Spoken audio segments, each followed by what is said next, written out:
Volet culturel, le théâtre comme espace de création, mais aussi comme lieu de réflexion sur les grands enjeux de société. La 4e édition du Festival international Dakar Théâtre et Humour s'est tenue à Dakar autour du thème Femmes et gouvernance. Une rencontre qui a réuni artistes, mettants en scène et passionnés des arts vivants autour de spectacles, d'échanges et d'hommages. C'est d'ailleurs le sujet de notre rubrique culture de ce dimanche, signé Modou Ndiaye.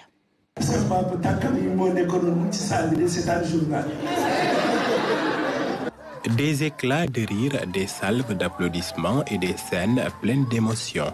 À Dakar, le théâtre et l'humour ont une fois investi l'espace à l'occasion de la 4e édition du Festival international Dakar Théâtre et Humour. Un rendez-vous désormais bien inscrit dans l'agenda artistique national et qui a choisi cette année de placer la réflexion au cœur de la création en consacrant sa programmation au thème Femmes et gouvernance. À travers ce thème, nous rendons hommage à toutes ces femmes qui se battent pour avoir un poste, pour occuper pour avoir un pouvoir, pour pouvoir exercer un métier et pouvoir manager, prendre des décisions, être à la tête. Nous rendons hommage à toutes ces femmes battantes qui ne cessent vraiment de prendre à bout des projets qui transforment la société.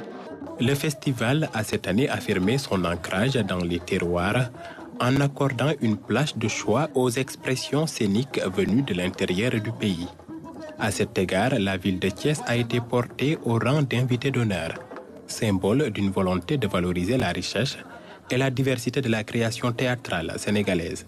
Nous nous réjouissons de l'invitation qui nous a été faite par la directrice du festival, Yacine Sané, raison pour laquelle nous avons déplacé 2 spectacles à Dakar. Le premier spectacle, c'est l'Adior, le chemin de l'honneur de Tchernaba, qui a été présenté hier au grand public. Et aujourd'hui, à la cérémonie de clôture, nous allons présenter Koumba Siré, qui va retracer le folklore sénégalais. Et c'est un grand plaisir pour moi de participer à cette création d'abord et pour avoir interprété le rôle de Sakura Bandiaki, le gérant de l'auberge.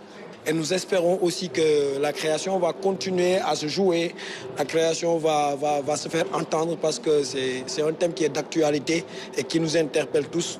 Si le festival a fait le choix d'un ancrage résolument national, il n'a pas pour autant renoncé à son ouverture sur le monde.